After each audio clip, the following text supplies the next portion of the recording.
जहां आजकल मार्केट में स्टार्टअप बड़े बड़े इन्वेस्टर से फंड ले लेते हैं, मार्केटिंग में करोड़ों रुपए फूंक देते हैं, उसके बाद भी प्रॉफिट के ठिकाने नहीं है, लॉस में बैठी है सारी कंपनियां। क्या इस दौर में भी एक ऐसी कंपनी हो सकती है जो 1 रुपया भी मार्केटिंग में खर्च ना करे, जो 1 रुपया भी इन्वेस्टर से ना ले, सिर्फ अपने दम पे 2000 करोड़ का प्रॉफिट कमा ले? जी हाँ, ऐसी कंपनी है और वो है इंडिया का सबसे प्रॉफिटेबल स्टार्टअप ज़ीरोधा। जिस मार्केट में आईसीआईसीआई, एचडीएफसी जितने बड़े दिग्गज बैठे हैं, इनके होने के बावजूद कैसे एक टीचर और बैंक मैनेजर का बेटा नंबर 1 बन गया, कैसे एक कंपनी जो सिर्फ 7 जनों से चालू हुई थी आज 1100 आदमियों के स्टाफ के साथ काम कर रही है, कैसे सिर्फ 12 सालों में 2 भाई मिलके 0 रुपए से 28,000 करोड़ का साम्राज्य खड़ा कर सकते हैं। ज़ीरोधा का मार्केट शेयर है 19.1%। अगर मैं इसको मोटा मोटी 20 मानूं, इसका मतलब है हर 5वां व्यक्ति जो स्टॉक मार्केट में इन्वेस्ट करता है वो ज़ीरोधा के थ्रू निवेश करता है। आज की वीडियो में हम चर्चा करेंगे आखिर ज़ीरोधा बना कैसे। इस पूरी केस स्टडी में मैं आपको बताऊंगा 7 ऐसी लर्निंग जो आपके दिमाग के ढक्कन को खोल देगी और आपको बताएगी क्या करना है क्या नहीं करना है, और ज़ीरोधा ने ऐसी क्या 3 स्ट्रेटजी अपनाई जिसकी वजह से आज इसने इतना बड़ा साम्राज्य खड़ा कर लिया। तो अगर आप व्यापार कर रहे हैं, करना चाहते हैं, या आपके परिवार में कोई व्यापार कर रहा है, या आपका व्यापार के प्रति जनरल इंटरेस्ट है, तो इस केस स्टडी को अंत तक जरूर देखना। ये लर्निंग ना सिर्फ बिजनेस में, आपको अपनी पर्सनल जिंदगी में भी काम देगी। तो जनता जनार्दन की जय बोल के करते हैं वीडियो की शुरुआत।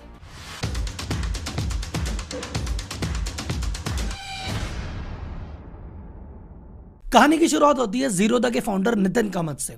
इनके पिताजी कैनरा बैंक में काम करते थे, इनकी माताजी वीणा की टीचर थी। इनकी फैमिली में सबने जॉब ही किया था और इनका भी यही था कि भैया देखो, पढ़ेंगे लिखेंगे, जैसी डिग्री होगी जॉब कर लेंगे और लाइफ सेट है। लेकिन इस बात में एक ट्विस्ट आया। इनके जवानी के टाइम पे जो दोस्त बने वो सब मारवाड़ी दोस्त बन गए। अब मारवाड़ी दोस्त कह रहे हैं भैया मेरे जितने भी दोस्त थे सब मारवाड़ी थे, स्टॉक मार्केट बिजनेस यही बातें किया करते थे। तो मेरे 17 साल की उम्र में स्टॉक की ट्रेडिंग का चस्का लग गया। तो भैया ऐसे मारवाड़ियों को दोस्त बनाओगे तो बिजनेस के प्रति अपने आप इंटरेस्ट जाएगा। मैं भी एक मारवाड़ी हूँ, ज़्यादा देर चैनल देखा तो बिजनेस के प्रति इतनी इच्छा जग जाएगी कि अपना बिजनेस कर लोगे, और चैनल का उद्देश्य भी यही है। तो 17 साल की उम्र में ट्रेडिंग तो कैसे करें, तो मम्मी के नाम से अकाउंट खुलवाया और ट्रेडिंग चालू कर दी। और पहले वाला सिस्टम तो आपको पता ही होगा, ब्रोकर के पास जाके बैठना पड़ता था, स्क्रीन देखते रहो, उसको ऑर्डर करो, हाँ ये ले ले, हाँ ये बेच दे, ये लगा दे, वो लगा दे, ये बैठ के इनका काम हो रहा था। तो जेब का जितना पैसा लगाया, 2-4 गलती हुई, सब जीरो हो गया। फिर कोई बात नहीं, उधार ले लेते, उधार लेके जो पैसा लगाया वो भी जीरो हो गया। इसी ट्रेडिंग के चक्कर में पढ़ाई होती रही, पर पढ़ाई पे कभी ध्यान नहीं दिया कि भैया ऐसा कॉलेज कभी जाते हैं कभी नहीं जाते, अपनी मस्ती में थे। लेकिन धीरे धीरे स्टॉक मार्केट की बारीकियां सीख रहे थे। रिलेटिव्स तो भाई साहब खिलाफ थे कि ये क्या हो रहा है, लेकिन पेरेंट्स ने सपोर्ट किया कि ठीक है बेटा, तेरी जो इच्छा है वो कर ले। अब 2001-2 का क्रैश आया, उसमें जितनी सेविंग थी सारी की सारी चली गई। उनको लगा भैया जॉब करनी पड़ेगी। जॉब, एक कॉल सेंटर में जॉब की, और ट्रेडिंग का इतना पैशन, सुबह ट्रेडिंग करते थे, शाम को जॉब करते थे, अगले दिन सुबह फिर ट्रेडिंग, और जितना कमाया एक मौके पे वो भी चला गया। लेकिन पैसा जब जब जा रहा था या जब जब लुट रहे थे, तब तक हर बार पता था अब की बार इस गलती की वजह से गया, इसको ठीक कर लेते हैं, अगली बार दूसरी गलती की वजह से गया। ऐसे करते करते इनके पैसे काफी लगे, वो ट्रेनिंग कॉस्ट मान लो इनकी। लेकिन उसके बाद से इनको स्टॉक मार्केट में पता चल गया तरीका कि यार ऐसे करना है और ऐसे नहीं करना है। और 2003 या 4 के बाद से नितिन कामत जी कहते हैं मैंने भैया स्टॉक मार्केट में उस दिन के बाद से आज तक लॉस खाया नहीं है। तो learning number 1, follow your passion. अगर आपके अंदर से दिल से आवाज आ रही ना कि यार ये वाली चीज है, मेरे को तो भाई साहब बस यही करना है, यही मेरा पैशन है, तो भैया उसके पीछे लग जाओ। ऐसा नहीं कि जर्नी अच्छी रहेगी, झटके लगेंगे, प्रॉब्लम आएगी। कोई भी जीवन में कुछ भी ऐसा काम जो मीनिंगफुल है और कुछ बड़ा है, उसमें झटके तो शुरू में लगेंगे। पर वो काम अगर आप किसी के धक्के से कर रहे हो तो झटके में टूट जाओगे, पर वो अपनी इच्छा से कर रहे हो, अपनी मर्जी से, अपने पैशन से, तो गिरोगे, धूल झाड़ोगे और वापस चल पड़ोगे। यही किया नितिन कामत ने। इन्होंने कभी जिंदगी में ये नहीं सोचा था कि मैं बिजनेस करूंगा या दूसरों का पैसा संभालूंगा। इन्होंने कहा भैया अपने को तो अपना काम करना है। ट्रेडिंग कर रहे थे, गुजारा कर रहे थे। एक जिम में गए भाई साहब, जिम में इनको एक भाई साहब मिले, यूएस से आए थे। बातचीत हुई, ऐसे ही बातचीत करते करते ड्रिंक पे चले गए, और ड्रिंक पे करते करते इन्होंने अपना अकाउंट दिखाया कि देखो जी बात ऐसी है, मैं तो ट्रेडिंग करता हूँ, ये देखो मैंने ऐसे कमाया। वो यूएस वाला बंदा इंप्रेस हो गया, उसने कहा भाई गजब। उसने वहीं बैठ के कहा भैया मेरे 25 लाख रुपए का चेक पकड़ो, अब से मेरे पैसे तुम संभालोगे। वो जो एक बंदे का लगा तो वही सिंपल उसके आईडी पासवर्ड लिए, वो उसके नाम से अकाउंट में जाते थे, ट्रेड लगाते थे, बढ़िया काम किया। धीरे धीरे करते 1 से 2, 2 से 4, टोटल 10 कस्टमर हो गए इनके। अब 10 कस्टमर में रोज उनका अकाउंट खोलो, रोज उनमें अप्लाई करो, फिर बेचो, फिर हिसाब किताब रखो। उसने कहा ऐसे कैसे होगा, और चलो 10 का तो जैसे तैसे कर लूंगा, आगे जाके 20 हो गए, 50 हो गए तो क्या होगा। तो किसी ने कहा भैया सब ब्रोकर बन जा, वहां पे तू एक ही बार में काफी क्लाइंट के अकाउंट मेंटेन कर सकता है। तो 2006 में रिलायंस मनी के अंडर आए और खुद की ब्रोकरशिप ले ली और उसमें काम करने लग गए। ट्रेडर तो अच्छे थे, खुद का पैसा था उसमें भी खेल कर रहे थे, दूसरों के पैसों में खेल कर रहे थे, उसमें भी पैसा बच रहा था, उसको भी दोबारा इन्वेस्ट कर रहे थे। ऐसा करके उन्होंने बहुत अच्छे धीरे धीरे पैसे कमाने चालू कर दिए। और 2008 में जब मार्केट क्रैश हुआ, इन्होंने सूझबूझ से उस क्रैश के दौरान जबरदस्त कूट के पैसा कमाया। अब पैसा कमा लिया, लेकिन उन्होंने कहा भैया ट्रेडिंग का जॉब बहुत हेक्टिक है, सुबह शाम तक करना पड़ता है, एक तरह से T20 का मैच है, आदमी हमेशा नहीं खेल सकता, रिटायरमेंट तो लेना पड़ेगा। तो 2008 के बाद उन्होंने कहा एक्टिवली मैं ट्रेडिंग तो खुद तो बंद कर रहा हूँ, लेकिन हाँ मैं क्या करता हूँ, एज ए सब ब्रोकर मैंने ब्रोकर से डील करता हूँ, मेरा एक्सपीरियंस बहुत ज़्यादा अच्छा नहीं रहता, और मैंने अलग अलग काफ़ी ब्रोकर बदल के देख रही है, काफ़ी लोगों के एक्सपीरियंस सुन लिए।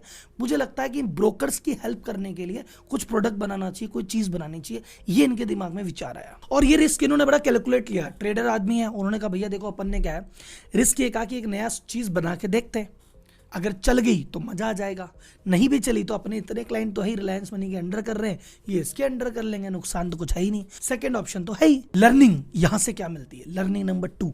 पहली बात, जब भी कोई नया बिजनेस करो या स्टार्टअप करो या चीज स्टार्ट करो, आप उस एरिया में स्टार्ट करो जहां आपका कोर कॉम्पिटेंस हो, जहां आपने काम किया हो, जहां आपको दुनियादारी पता हो, जहां आपको पता है दिक्कत क्या है, प्रॉब्लम क्या है, सॉल्यूशन कैसे होगी, कौन आदमी क्या चाह रहा है, कितने रुपए दे सकता है। जब मार्केट को समझो तब कूदो, ऐसे मत कूदो। और इसी में एक लर्निंग और है कि आप जो भी रिस्क करो कैलकुलेट करके रहो कि अरे कर देंगे तो ये ठीक है, बट नहीं किया तो क्या।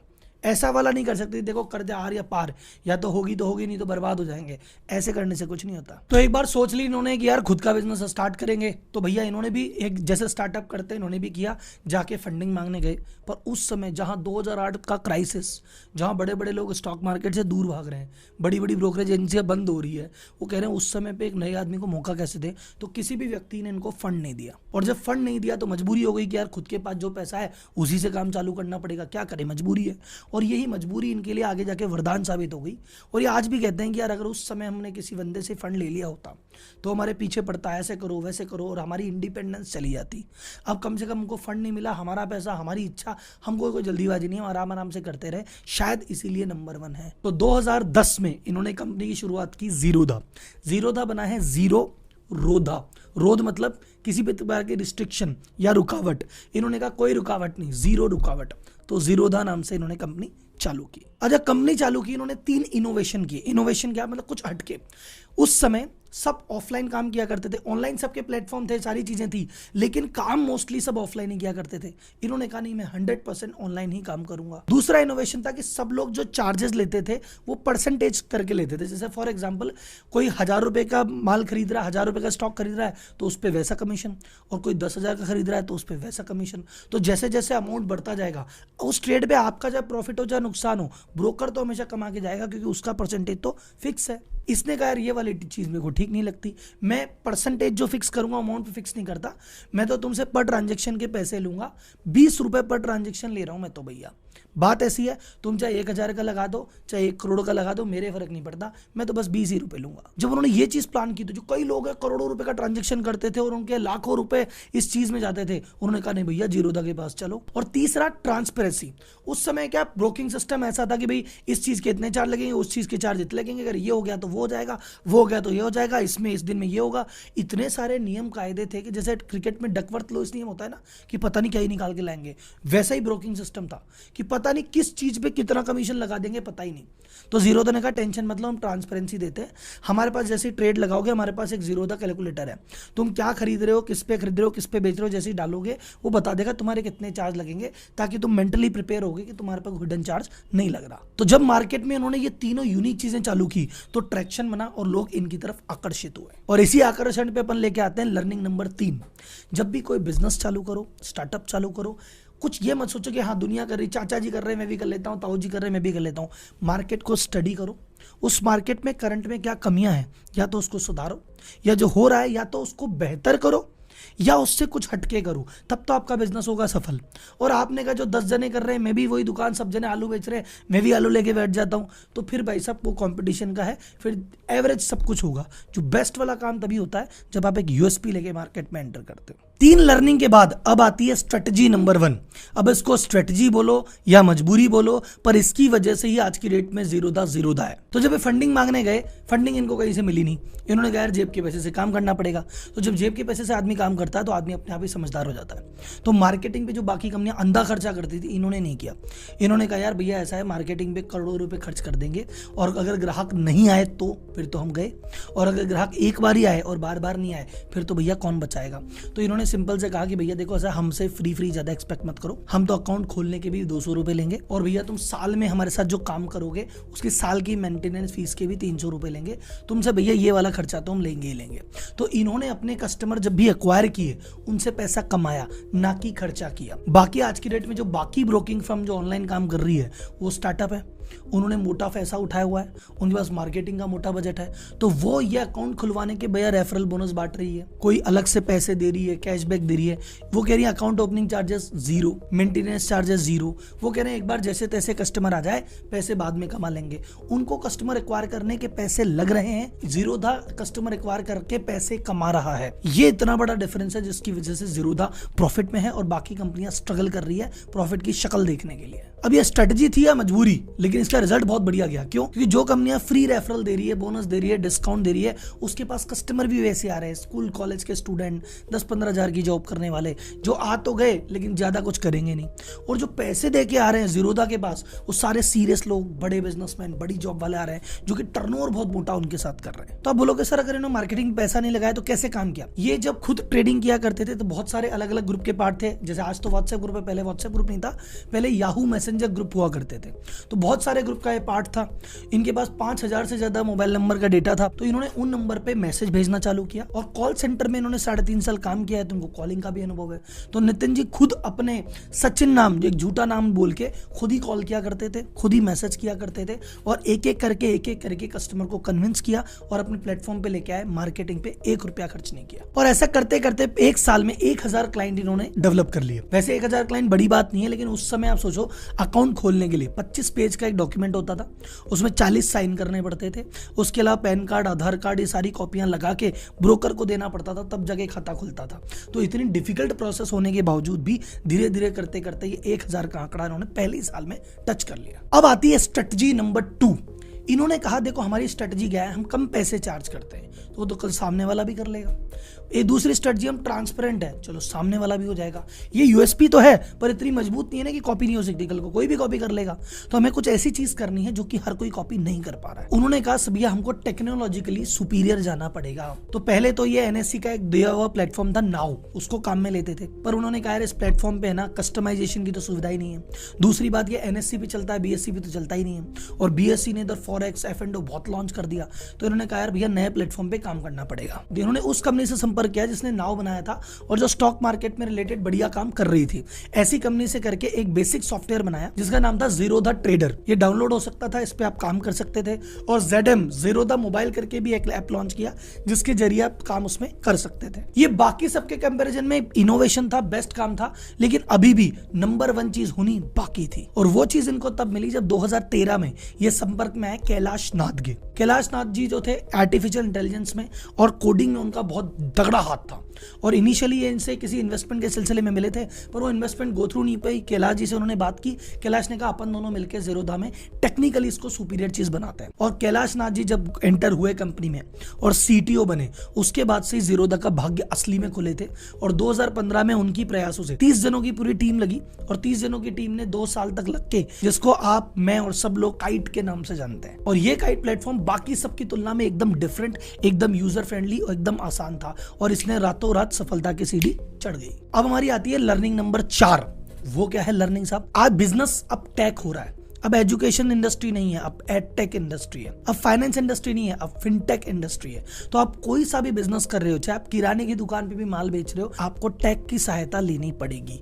तो बाजार में 5 साल बाद, 10 साल बाद मजबूरी में काम में लो, इससे बेटर है आप खुद अपने लेवल पे डिसाइड करो, और जितना जल्दी इस टेक में उतरोगे उतना ज्यादा एडवांटेज मार्केट में आप ले पाओगे। अब आती है जीरोधा की स्ट्रेटजी नंबर 3 कि भाई ये कैसे किया। इन्होंने कहा कस्टमर से हमेशा संवाद स्थापित करो, कस्टमर के हमेशा टच में रहो, कस्टमर को हमेशा अवेयर करो, क्योंकि स्टॉक मार्केट में बहुत सारे लोगों का मन नहीं है, मतलब स्टॉक मार्केट में बहुत लोगों के हाथ जले हुए हैं, तो स्टॉक मार्केट में वैसे तो जाते नहीं है, और जाते हैं तो थोड़ा सा कुछ हुआ फिर वापस आ जाते हैं, क्योंकि नॉलेज नहीं है, अवेयरनेस नहीं है, लोगों के कहे सुने पे चलते हैं। तो इन्होंने कहा सबसे पहले लोगों को अवेयर करना जरूरी है। तो इन्होंने एक ब्लॉग लिखना चालू किया जेड कनेक्ट नाम से, जिसमें नितिन कामत खुद लिखते थे कि क्या करना चाहिए, क्या नहीं करना चाहिए, क्या सही है, क्या गलत है। फिर 2014 में वर्सिटी करके इन्होंने एक चीज और लॉन्च की, जिसमें स्टॉक मार्केट से रिलेटेड, म्यूचुअल फंड से रिलेटेड, इक्विटी से रिलेटेड बहुत सारी इंफॉर्मेशन देते रहते हैं, जिससे आदमी की नॉलेज बढ़े। तो अगर आपने वो चीज डाउनलोड की और वर्सिटी में आप जाते हैं तो आपको स्टॉक मार्केट से रिलेटेड बहुत सारी नॉलेज और अवेयरनेस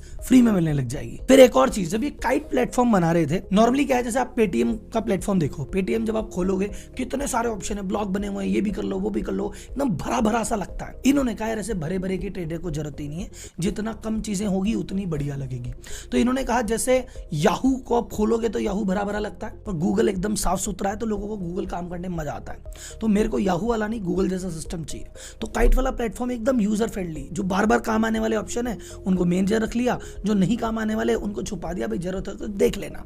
तो इससे एक्सपीरियंस बहुत आसान हो गया। शुरुआत में इनके पास सेल्स टीम थी जो अकाउंट खुलवाने में मदद करती थी कि भाई ये करो वो करो। फिर उन्होंने कहा यार सेल्स करने से कोई फर्क तो नहीं पड़ता, तो 500 जनों की सेल्स टीम को रातों रात इन्होंने सेल्स से सपोर्ट में कन्वर्ट किया, और इनकी सेल उसके बाद से बढ़ गई। इन्होंने कहा भैया सेल किसी को बेच बेच के क्या बेचना है, किसी को समझाना, जिसके समझ में आ जाएगा वो खुद कर लेगा, और जो नहीं समझ में आया क्या फोन पे समझाएंगे उसको।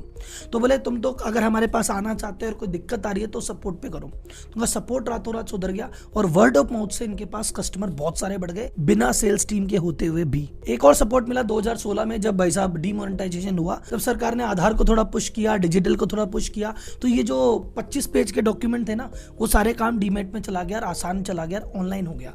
तो अब कस्टमर को ऑनबोर्ड करना आसान हो गया, और इनकी ग्रोथ एकदम तेजी से हुई। कामत बंधु जो है, निखिल और नितिन, ये जो दो बंधु है, एक चीज के लिए फेमस है, कहते हैं जीरोधा में हम क्या देखते हैं, जो भी कस्टमर को प्रॉब्लम आ सकती है हम प्रॉब्लम ढूंढते हैं, उस प्रॉब्लम का सॉल्यूशन करते हैं, और हम कोई भी ऐसा काम नहीं करते जिससे कस्टमर को आगे जाके कोई दिक्कत हो। तो इससे लर्निंग नंबर 5 निकल के ये आती है, तुम कुछ मत करो, सिर्फ अपने कस्टमर से प्यार करो, उसकी सुविधा का ध्यान रखो। कस्टमर जब तुम्हें वापस प्यार करने लग जाएगा ना, तो तुम्हारे बाद ना मार्केटिंग की जरूरत है, और तुम्हारी सेल और तुम्हारा प्रॉफिट हमेशा ग्राफ ऊपर ही रहेगा, नीचे कभी नहीं जाएगा। Last strategy number 4, continuous expansion. ऐसा नहीं है एक चीज बना दी चल रही है, ओ मजा आ गया भैया चलने दो, नहीं भाई साहब, रेगुलर बेसिस पे इनोवेशन करना बहुत ज्यादा जरूरी है। ये पहले इक्विटी में काम कर रहे थे, फिर उन्होंने 2017 में कॉइन करके एक प्लेटफॉर्म लॉन्च किया जो डायरेक्ट म्यूचुअल फंड में डील करता था, और ये पहले वो ऐसी कंपनी थी जो डायरेक्ट म्यूचुअल फंड में चालू हुई। फिर कस्टमर की हेल्प के लिए इन्होंने कहा पूरा इकोसिस्टम डेवलप करना पड़ेगा। एक नितिन कामत ने ट्वीट की थी कि 99% लोग जो हमारे साथ काम करते हैं, 99% लोग ट्रेडिंग जो कर रहे हैं, इनका प्रॉफिट नहीं बन पा रहा। अब लोग बोले भैया ये जब तुम्हारे साथ काम करके जो लोग हैं उनका प्रॉफिट नहीं बन पा रहा, ये बात ओपन में क्यों बोल रहे हो? मैं लोगों को बताना चाहता हूँ कि भाई ट्रेडिंग से कोई बहुत ज्यादा मुनाफा होता नहीं है, क्योंकि तुम अभी ट्रेडिंग करोगे, नुकसान खाओगे, फिर तुम बोलोगे स्टॉक मार्केट बेकार है, मेरा अल्टीमेटली कस्टमर तो चला ही जाएगा। मैं चाहता हूं कि तुम सब लोग काम करो और बहुत सारे पैसे कमाओ। जब मोटे पैसे कमाओगे तब रेगुलर बेसिस में मेरे साथ रहोगे और 10 साल 20 साल 30 साल की जर्नी करोगे। नहीं तो इस साल तो हमने बहुत मोटा प्रॉफिट कमा लिया, लेकिन अगले साल तो लोग रहे ही नहीं। तो भैया हमको कंसिस्टेंट प्रॉफिट चाहिए, ना कि एक बार का प्रॉफिट। तो हम कस्टमर को हमेशा अवेयर करते हैं, और जिस चीज से कस्टमर का फायदा होता है वो चीज करेंगे, जिससे नहीं होता वो करेंगे ही नहीं। तो हमेशा कस्टमर को इन्होंने सेंटर में रखा। इसी चीज के मद्देनजर इन्होंने एक चीज नई लॉन्च की है, रेन मैटर। रेन मैटर एक ऐसी कंपनी है जिसमें इनका मानना है कि हम जितना भी प्रॉफिट कमा रहे हैं, इससे हम फिनटेक स्टार्टअप को फंड करेंगे। इससे क्या होगा भाई साहब कि फाइनेंस की दुनिया में जो व्यक्ति ऐसी चीज लॉन्च कर रहा हो, कोई सा भी ऐसा कोडिंग कर रहा हो या टेक्नोलॉजी डेवलप कर रहा हो जिससे इन्वेस्टिंग कम्युनिटी को फायदा हो, तो उसको हम सपोर्ट करेंगे, पैसे से भी सपोर्ट करेंगे, कॉन्टैक्ट से भी सपोर्ट करेंगे, मेंटरशिप भी देंगे, और बाकी सभी तरह की सुविधा जितनी हम दे सकते हैं वो सब देंगे। हमारा इनफैक्ट जो इतना लंबा चौड़ा डेटा है वो डेटाबेस भी तुमको देंगे, भैया इसको बैक टेस्ट कर लो, और तुम्हें बने बनाए इतने सारे ग्राहक भी देंगे। बस तुम अपने टेक पे काम करो और चीजों को बेटर करने का प्रयास करो, जिससे लोगों का इंटरेस्ट जगे इन्वेस्टमेंट करने के प्रति। लास्ट में लर्निंग नंबर 7 आती है, एक बार कस्टमर का भरोसा आपने जीत लिया, सिर्फ उसके फायदे की बात की और उसकी प्रॉब्लम सुलझाने पे लग गए, फिर भाई साहब आपका कोई कंपटीशन कभी हो ही नहीं सकता। इतने कंपटीशन, पेटीएम इतना मोटा पैसा लेके मार्केट में आया, कुछ नहीं हो पाया। ICICI, HDFC जितने बड़े जायंट बैठे हैं, कुछ नहीं हो पाया, क्योंकि सबका प्यार किसके साथ है? ज़ीरोधा के साथ। इस वीडियो में देखिए हमने 7 लर्निंग और 4 स्ट्रेटजी। ये स्ट्रेटजी स्टॉक मार्केट के लिए नहीं है। आप चाहे ट्रेडर हो, चाहे मैन्युफैक्चरर हो, चाहे दुकान हो, चाहे सर्विस हो, चाहे प्रोफेशनल हो, if you follow this strategy, success आपके पास है, कहीं नहीं जा रही भाई साहब। बाकी ज़ीरोधा अपने आप में एक यूनिक चीज है। हम भी बहुत सारी चीजें ज़ीरोधा से सीख रहे हैं और ज़ीरोधा जैसी चीज करना चाह रहे हैं, उसके बारे में मैं धीरे धीरे आपको अपडेट देता रहूंगा। और जिन व्यक्तियों का ट्रेडिंग में इंटरेस्ट है कि यार ट्रेडिंग कैसे होती है, तो नितिन कामत के ट्रेडिंग को लेके जो लेसन्स हैं वो मैं आपके साथ शेयर करना चाहूंगा। अगर आपकी परमिशन होगी, अगर आप चाहेंगे तो मुझे कमेंट बॉक्स में बता देना, तो अगला वीडियो उस पर बन जाएगा। ठीक है, तब तक के लिए धन्यवाद। जय हिंद।